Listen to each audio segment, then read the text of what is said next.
오늘은 경상북도에 있는 경주를 여행합니다. 이번에 경주 여행을 계획하는 동안 마치 예전에 중학교 수학여행 가는 것 같은 기분이 들었고 마음이 들뜬 중학생처럼 많이 설레었는데요. 설렘 가득한 마음으로 즐겁게 여행을 시작합니다. 이곳은 2박 3일 동안 숙소로 이용하는 경주 한옥스테이 첨성관입니다. 첨성관은 황남동 쪽샘길에 있는데요. 바로 옆에 무료 주차장인 쪽샘 주차장이 있고 근처에 첨성대, 대릉원, 월정교, 동궁과 월지가 있어서 주차하기도 편리하고 여행하기도 많이 편리하였습니다. 신라 천년의 수도인 경주는 유명한 것이 아주 많지만 경주빵과 시본빵도 유명한데요. 마침 첨성관 근처에 빵집이 있어서 사서 먹어보았는데 역시 소문대로 빵 맛이 아주 좋았습니다. 토암산 중턱에 있는 석굴암에 왔습니다. 이곳은 석굴암 주차장 앞에 있는 불국대 종각입니다. 석굴암은 입장료가 없지만 주차료가 있습니다. 종각에 있는 석굴암 통일대종은 1,000원을 내면 한 번 타종을 할 수 있습니다. 종소리를 들으면서 석굴암 일주문을 지나갑니다. 석굴암은 신라 경덕왕 때 불국사를 만든 김대성이 이 석굴암도 만들었다고 합니다. 석굴암은 돌을 쌓아서 만들었고 세계적으로 유일한 인공석굴인데요. 신라 불교예술의 최고 걸작으로 국보로 지정되었고 불국사와 함께 유네스코 세계문화유산으로 등록되었다고 합니다. 한참 동안 널찍한 산길을 따라서 굽이굽이 돌아갑니다. 중학교 수학여행 왔을 때도 이 길을 걸어서 갔을 것 같은데 이 길은 처음 걷는 길인 것처럼 새롭습니다. 600m 정도를 걸어서 석굴암 아래까지 왔습니다. 멀리 토암산 중턱에 있는 석굴암이 보입니다. 조금만 있으면 부처님 모신 날이라서 그런지 석굴암 아래쪽에 수많은 연등이 달려 있습니다. 돌계단을 따라서 석굴암으로 올라갑니다.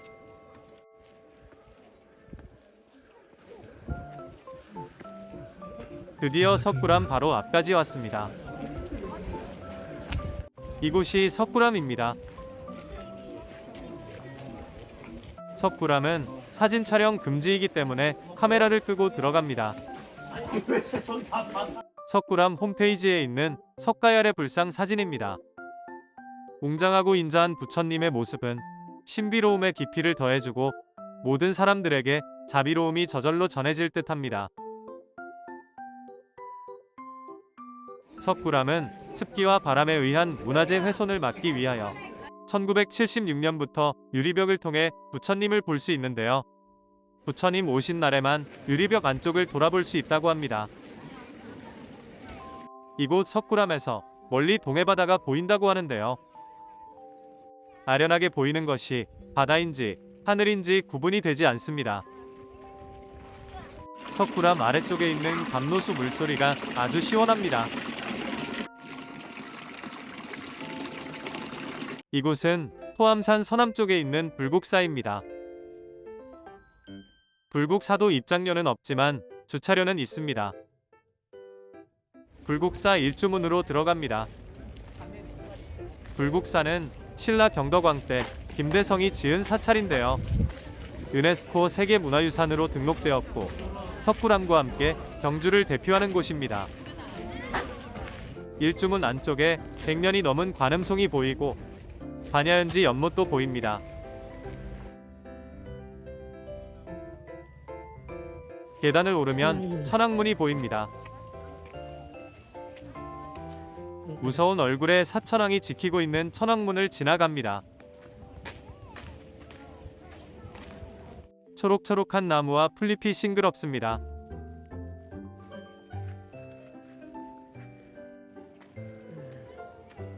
앞쪽으로 불국사가 보입니다. 수학여행 때 계단 앞에서 단체 사진 찍었던 기억이 납니다. 위쪽이 청운교. 위쪽으로 자하문이 보입니다.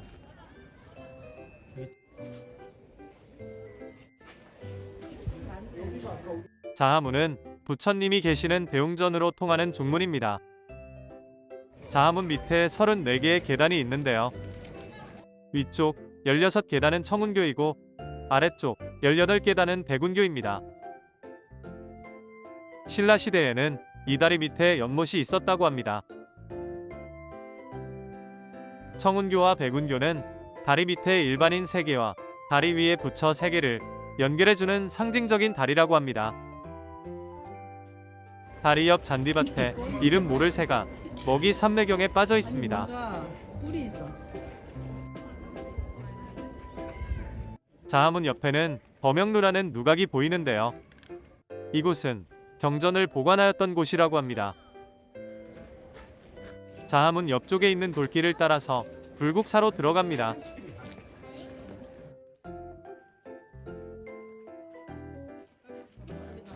회랑을 지나서 불국사 경내로 들어왔습니다.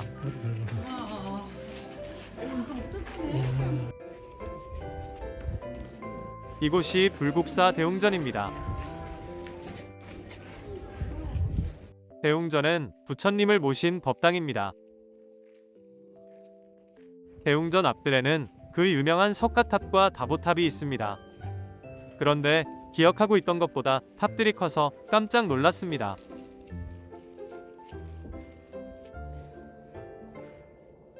이 탑이 동쪽에 있는 다보탑입니다. 다보탑에는 원래 4개의 사자상이 있었는데요. 지금은 1개만 남아 있다고 합니다. 이 탑은 서쪽에 있는 석가탑입니다. 석가탑은 3층 석탑인데요. 한국사 시험에 많이 나오는 무구정광 대단한 이경이 발견된 탑이기도 하고 아사달과 아사녀의 슬픈 전설과 함께 그림자가 없는 탑이라는 뜻의 무형탑이라 불리기도 합니다. 아사달과 아사녀의 전설이 궁금하시면 연락주세요. 10원짜리 동전에는 탑이 그려져 있는데요. 이 탑이 어느 탑인지 확실하게 알고 계셨나요? 저는 이곳에서 직접 탑을 보고 동전에 있는 탑이 다보탑이라는 것을 확실하게 알았습니다. 이곳은 대릉원입니다. 대릉원은 입장료가 없고 주차료가 있기는 하지만 저는 대릉원 근처에 있는 쪽샘 주차장에 주차하였습니다. 대릉원은 경주 시내 황남동에 있는 신라시대 고분군입니다. 대릉원 안에는 미추왕릉을 비롯하여 천마총과 황남대총 등 23기의 고분이 밀집해 있습니다.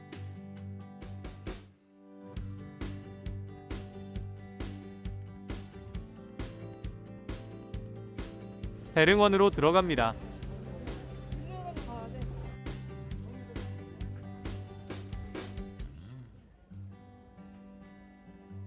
사실 대릉원이라는 이름은 좀 낯설었는데요.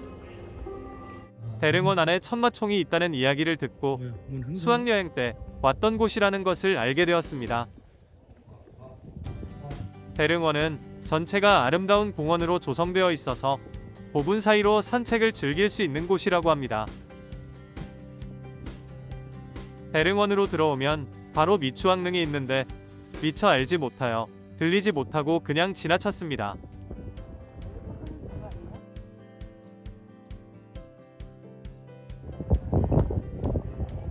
이곳은 대릉원 제일 안쪽에 있는 황남대총입니다.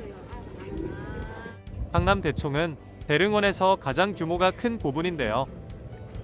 남북으로 2개의 고분이 연결되어 있는 쌍고분이고 남분과 북분을 합하면 그 길이는 120m에 달한다고 합니다. 황남대총에서 금관 등의 유물이 출토되었는데요. 남분은 남자의 고분이고 북분은 여자의 고분인데 두 사람은 부부로 추정한다고 합니다. 대릉원 곳곳에 천마도 그림이 보입니다. 화창한 날씨에 나들이 나온 사람들이 많습니다. 박람대총 바로 옆에 천마총이 있습니다.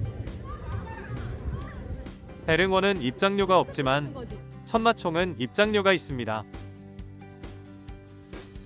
이곳이 천마총입니다. 천마총은 대릉원 고분 중에서 유일하게 공개하고 있는 고분입니다. 천마총이라는 이름은 고분 발굴을 하면서 부장품 중에 자작나무 껍질에 하늘을 나는 말이 그려진 말다래가 출토되어 천마총이라 불리게 되었다고 하는데요. 이 천마도는 현재 국립경주박물관에 소장되어 있다고 합니다. 말다래가 무엇인지 궁금해서 찾아보았더니 말을 탄 사람의 옷에 흙이 튀지 않게 말 안장 양쪽에 느려뜨린 네모난 판이 말다래였습니다. 천마총에는 천마도 이외에도 크고 화려한 금관, 금허리띠, 금동으로 된 신발 등이 피장자가 착용한 그대로 출토되었다고 합니다.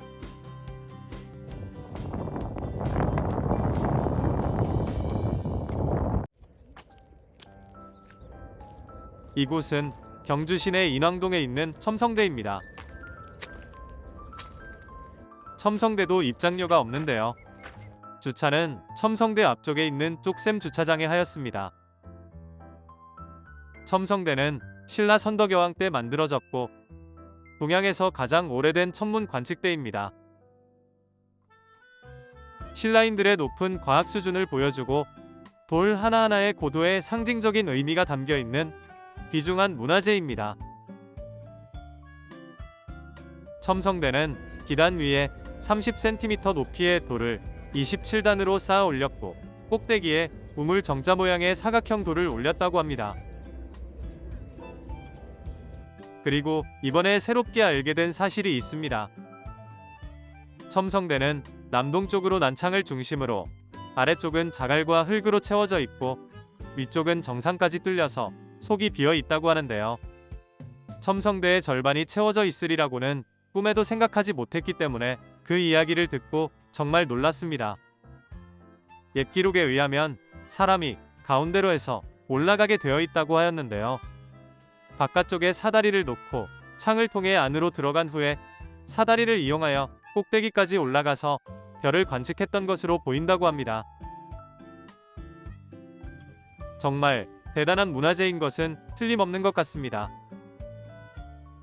그리고 무엇보다 첨성대에 마음이 가는 것은 첨성대를 가리거나 막아서는 담장이 없고 언제라도 편하게 볼 수 있어서 좋은 것 같습니다. 첨성대 뒤쪽에 있는 나무 위에까지 집이 유독 크게 느껴집니다. 첨성대 옆으로 활짝 피어있는 튤립꽃이 화려합니다.